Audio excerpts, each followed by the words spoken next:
6h30, 9h, la matinale. Bonjour Tugdual Derville.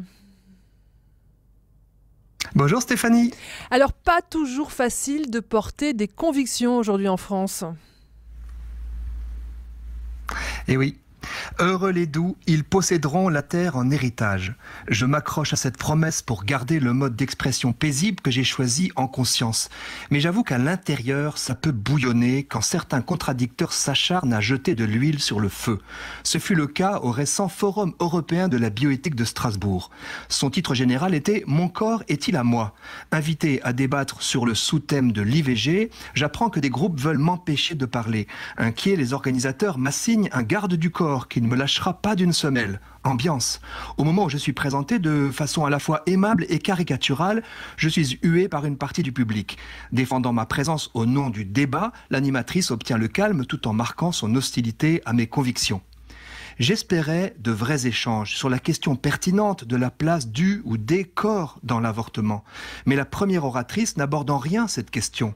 Elle prononce juste un plaidoyer pour le droit à l'IVG, puis dénonçant mon catholicisme, que je n'ai pourtant pas professé, elle m'accuse d'être responsable des morts maternelles subies lors des avortements clandestins, et de conclure en reprochant à l'Église catholique son hostilité à l'IVG comme une infidélité au message du Christ. Comme si l'Église cautionnait les avortements clandestins. Vient mon tour de parler, j'explique que si la question de l'avortement reste si sensible, c'est bien en raison de la présence d'un autre corps émergeant dans celui d'une femme enceinte. Je témoigne surtout de l'ambivalence inhérente à la découverte de la grossesse, joie et inquiétude simultanées, et des pressions abortives subies par beaucoup de femmes. Il faut en tenir compte pour donner sa chance à l'autre vie. Découvrant nos points d'entente, mes interlocutrices ont le courage de les reconnaître publiquement, même si j'essuie un flot de critiques et de questions pièges des groupes hostiles.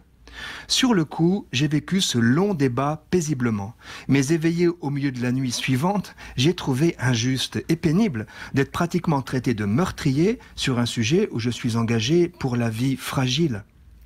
Et voilà que Marlène Schiappa, ministre en exercice, ose voir des convergences idéologiques entre la Manif pour tous, dont je fus porte-parole et qui n'a jamais rien cassé, et le terrorisme islamique et ses innombrables victimes.